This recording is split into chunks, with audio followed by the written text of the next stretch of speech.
Tout d'abord, on voulait démarrer en vous disant à tous merci. Merci de participer avec nous avec cette belle aventure collaborative.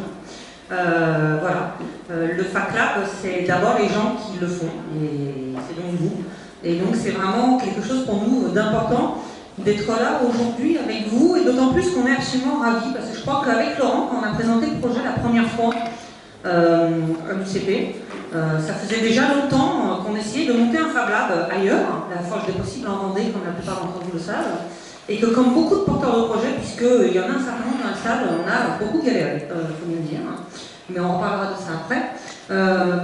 Et du coup, on a, quand l'occasion s'est présentée, quand on a présenté, quand à l'époque on portait le projet seulement, on disait l'objectif c'est d'avoir un lieu qui soit un lieu de décloisonnement.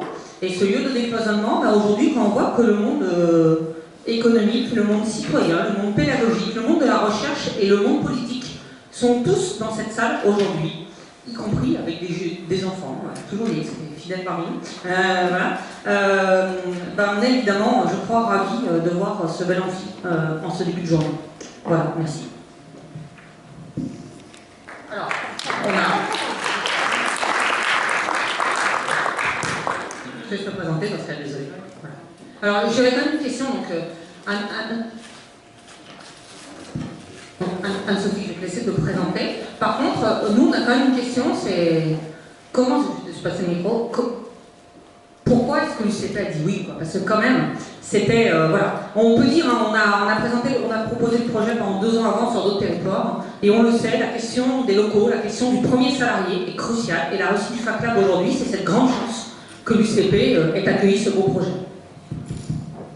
Merci Emmanuel. Donc, je me présente Anne-Sophie Barthès, je suis vice-présidente de l'Université de Cergy-Pontoise, en charge de la stratégie du développement, et évidemment, à ce titre notamment, je suis très près les activités de Laurent et Emmanuel. Donc, tu me posais la question, pourquoi il y a 2 ans l'UCP a dit oui? Tu m'avais posé la question ce matin, j'ai un peu essayé de me souvenir de ce que me disait François Germinet lorsqu'il y a 2 ans, et Jean-Luc Bourdon également, sont venus me dire, voilà, on va créer un Fab Lab, FACLab, à l'Université de Cergy. Alors j'ai retrouvé un peu les mots, il m'a dit, c'est un truc, enfin, ça m'a déjà pas mal plu, c'est un objet pédagogique non identifié, ça n'existe pas ailleurs, ça c'est plutôt une bonne nouvelle, mais il y a le même au MIT, alors là évidemment je signe presque. C'est une plateforme dans laquelle des gens se croisent, qui est toujours une bonne nouvelle, et où on ne trouve pas que des universitaires. Alors là, le rêve absolu. Du coup, évidemment, on a dit oui très rapidement. On a dit oui très rapidement, et je pense que l'Université de Cergy, précisément, était le réceptacle presque idéal pour ce genre d'aventure. Parce que c'est une université qui est là où on ne l'attend pas toujours, parce que c'est une université qui est assez décalée, et qui donne toujours sa chance à des projets qui ne sont pas toujours dans les clous. Et c'est une université qui, il me semble, n'a pas son pareil pour découvrir des talents, des gens qui un petit peu iconoclastes, des personnes qui sont épris un petit peu d'aventure, esprit aventureux. Alors évidemment, à ce titre-là, je ne peux que saluer le travail remarquable d'Emmanuel Roux et de Laurent Ricard pour démarrer. Celui également, alors évidemment je vais oublier l'état, mais d'Olivier Gendrin, que j'ai vu tout à l'heure, je ne sais plus où il est, mais je sais qu'il est revenu aujourd'hui pour fêter, il est là-haut, pour fêter ces 2 années. Il y a également Chloé Duc, alors c'est vous, bah voilà, j'ai compris que l'arbre à tweet, en tout cas le design c'était vous, donc voilà, je sais que vous aviez, comment? Ah d'accord, d'accord, je crois que c'est Lisa, d'accord, pardon, bon, voilà, donc ancienne étudiante de la licence professionnelle, c'est ce que tu me disais ce matin.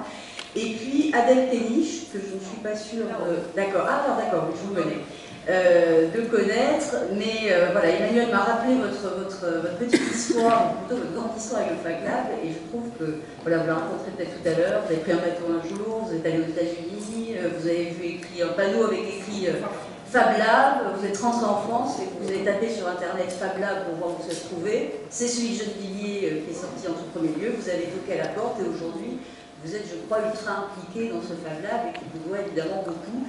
C'est exactement le genre d'histoire qui illustre parfaitement, je trouve, l'état d'esprit du Fab Lab. Voilà. Alors, 2 ans après, où en sommes-nous? Le Fab Lab, évidemment, a avancé. Il a convaincu des utilisateurs, 7000, je crois, tu disais. Première année, et à peu près autant, total, au total. Donc 7000 personnes ont passé la porte du FacLab. Certains ont du mal à trouver aujourd'hui en venant, on sait. Et pourtant, 7000 personnes, il n'y a presque pas d'étudiants dans cette université, dans ce bâtiment. Oui, on sait. Voilà. Mais du coup, non, mais souvent on me dit c'est facile 7000 personnes avec un campus universitaire, parce que de loin, le FacLab est dans un campus universitaire. Et là, effectivement, voilà, on a 7000 personnes, toute Île-de-France. Et aujourd'hui, plus que ça, puisque Lyon, Rennes, Néon-sur-Creuse, vous voyez, Néon-sur-Creuse, et d'autres sont là. Donc voilà, un très bon point. Oui, oui, alors, en plus 7000 personnes qui viennent ici, on est quand même un petit peu au milieu de nulle part, franchement, c'est un bravo. Donc 7000 utilisateurs, des partenaires, Orange, RATP, la fondation également de l'Université de Cergy, Cap Enfant, qui vous accompagne, Universcience également, qui vous a fait confiance pour former les premiers femmes managers, dont on va remettre les diplômes tout à l'heure. Le Fab Lab, donc, il forme des débuts à nouveaux métiers, le fameux Femme Manager, à nouvelles pratiques, la fabrication numérique personnelle. Et puis, depuis 2 ans, vous avez quand même pas mal enrichi mon vocabulaire personnel. Alors, il y a la découpe laser, j'ai compris que c'était le mec plus ultra, la découpe vinyle, mais alors le mieux, c'est la scie à chantourner. Alors là, je dois dire, je ne sais toujours pas ce que c'est, mais alors je trouve ce mot absolument charmant. Donc voilà, j'espère que tout à l'heure vous montrerez la scie à chantourner. On te convie à un atelier pour faire un petit coup de... Alors déjà tout à l'heure j'ai vu une salade, enfin plutôt un chou que j'ai pris pour une salade, donc bon, il faut vraiment me... Voilà, donc en tout cas aujourd'hui, le FacLab est un modèle, moi que je trouve extrêmement fort, qui doit être décliné dans toute l'université, autour de 4 mots-clés, si je pense à ce que vous êtes. Il y a d'abord le faire, c'est-à-dire on part du faire, on part de l'expérimentation, on part de la fabrication, et puis ensuite on en tire des enseignements. Donc le faire, ça me paraît très important. L'ouverture, on accueille tout le monde, et vraiment, enfin, je vous vois tous, d'ailleurs je ne connais personne, ce qui est vraiment bon signe, parce que ça veut dire que vous êtes vraiment dehors de l'université. Donc on accueille tout le monde et on ne formate personne. Moi ça je trouve ça extrêmement important, je trouve que c'est un trait de l'université par rapport à des écoles ou de grandes écoles. En tout cas, l'université, on ne formate pas, et encore moins évidemment au FacLab. Troisième mot, le croisement, évidemment, le décloisonnement, croisement, vous en avez parlé tout à l'heure, de culture, d'âge, de discipline, etc. Et enfin, une pédagogie renouvelée avec cette idée que chacun forme son voisin. Celui qui est à la scie à chantourner, il forme celui qui découpe avec la découpe laser, etc., avec l'imprimante d'encre, etc., etc. Et ça, je trouve ça évidemment très innovant.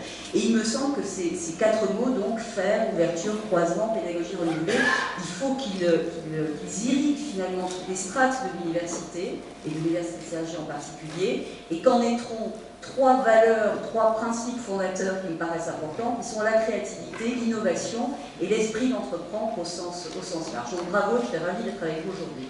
Voilà.